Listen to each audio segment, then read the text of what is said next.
Et on parle d'attractivité dans l'emploi avec Jean-Marie Marx, directeur général de l'APEC, et attractivité de notre belle région avec Monique Young. Parlons d'abord d'emploi, parlons des cadres, puisque l'APEC gère ses cadres. Quel est l'état du marché du travail actuellement pour les cadres en Alsace ? Bonne nouvelle pour le marché cadre en Alsace, puisque les entreprises que nous avons enquêtées, c'est notre panel annuel, prévoient de l'ordre de 3000 recrutements de cadres en Alsace en 2015, ce qui marque une progression de l'ordre de 4%. Donc une progression... 2014, c'était une année plutôt moyenne. Voilà, 2014 était une année en baisse. Là, c'est le début effectivement de la reprise. Les entreprises restent cependant prudentes et il n'est pas exclu qu'en cours d'année, en fonction de la situation économique, des perspectives de croissance, et d'un certain nombre d'éléments aussi de conjoncture économique, on se retrouve au-dessus de cette prévision. C'est d'ailleurs ce qui s'est passé en 2014. Plutôt optimiste. On peut être plutôt optimiste sur l'évolution de l'emploi cadre. Et on peut surtout espérer effectivement de la création d'emplois de cadres en Alsace. En 2014, il y a eu la destruction d'emplois de cadres, alors qu'au niveau national, on est resté dans un phénomène positif, puisque plus l'économie est tertiaire, plus il y a de cadres. Donc je suis même persuadé que la création d'emplois nets de cadres va se confirmer en 2015. Quels sont justement les métiers, les filières qui recrutent ? Alors tout d'abord, les secteurs d'activité qui recrutent, c'est important. C'est bien évidemment tout le secteur des services, et notamment donc les services aux entreprises. Je pense notamment aux services informatiques. Il y a beaucoup d'emplois aujourd'hui dans le secteur effectivement de l'informatique, du digital. C'est important, bien évidemment, en termes de développement. Et c'est un secteur qui était plutôt stable en 2014. Donc là, il y a une vraie reprise de tout ce qui est services aux entreprises et services et tertiaires de manière générale, qui représentent quand même 70% des perspectives de recrutement. Ensuite, on va retrouver le secteur de l'industrie, qui se porte plutôt pas mal, qui commence à reprendre des couleurs.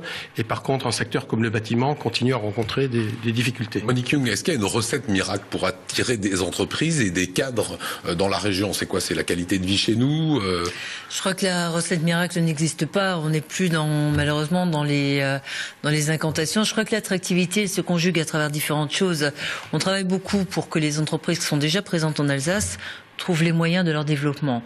La richesse humaine est au cœur de ces préoccupations et on a monté avec la DIRA un club de DRH qui nous ont fait part de problématiques pour attirer des talents sur notre territoire. Problématiques qui étaient liées à une image, soit de l'entreprise, soit du territoire, qu'on travaille à travers des démarches de marque employeur, et l'APEC est bien placée pour mettre en place ces outils-là. Des grandes entreprises comme Salm, par exemple, la mettent déjà en place, mais aussi de nouveaux arguments pour que les cadres aient envie de venir en Alsace, que les familles s'y installent. C'est un travail qui est en cours de réalisation avec l'agence. On sait que les cadres à Paris, par exemple, leur première priorité, si on leur propose des villes entre Nantes, Bordeaux, Nice, Marseille et Strasbourg n'arrive pas en premier, par exemple. Strasbourg n'arrive pas en premier. Par contre, on se rend compte aussi qu'une fois que les familles sont installées, elles n'ont plus aucune envie d'en partir. Donc il y a un nouveau travail pour convaincre les gens que la région est très sympa et qu'il est agréable d'y vivre. C'est un travail qui est mené par l'Agence d'attractivité de l'Alsace, qui constitue non seulement un nouvel argumentaire, mais nous sommes aussi en train de réfléchir à un nouvel outil pour présenter globalement tous les emplois qui sont présents en Alsace, à pourvoir, et aussi à travailler sur la thématique du job de conjoint qui pour les nouveaux arrivants est particulièrement importante. Alors Jean-Marie Marx, vous travaillez également sur un livre blanc et la marque employeur. Qu'est-ce qu'on appelle la marque employeur ? Qui s'intéresse peut-être tout d'abord, qu'est-ce que c'est la marque employeur ? La marque employeur, c'est finalement tous les atouts, tout le potentiel qu'offre une entreprise pour attirer des talents.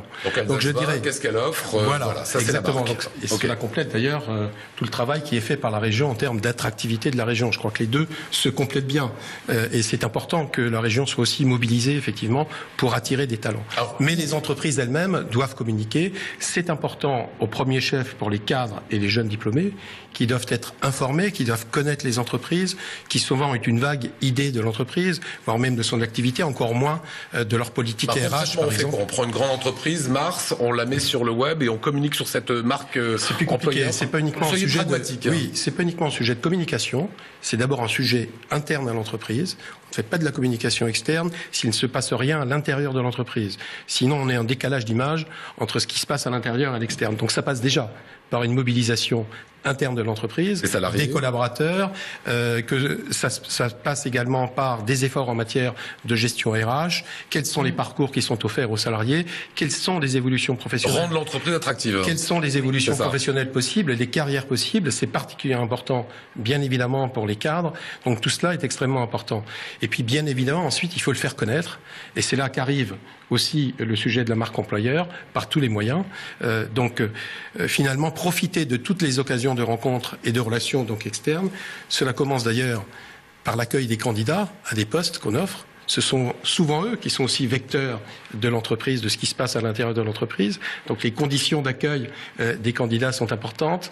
C'est aussi, ça c'est une donnée nouvelle, hein. C'est l'entreprise aujourd'hui ne travaille plus avec les futurs salariés de la même façon qu'il y a 20 ans. Il y a 10 ou 20 candidats qui sont reçus sur un poste. Il n'y a qu'une seule personne qui est recrutée. Donc les 10 ou 20 autres, que vont-ils penser effectivement du process de recrutement? C'est important. Les conditions d'accueil des candidats, mais aussi éventuellement l'explication sur le pourquoi la personne n'est pas retenue. C'est ensuite aussi profiter de toutes les occasions qui sont offertes aujourd'hui, que ce soit les salons professionnels pour faire connaître l'entreprise, les salons de recrutement. C'est aussi offrir des possibilités d'accueil de stagiaires, des relations avec l'école, avec l'université. Donc tout cela est extrêmement important. Ça c'est ce qu'on appelle la marque employeur. Alors, on y reviendra tout à l'heure. On va parler aussi d'attractivité en Alsace, attractivité touristique avec Marie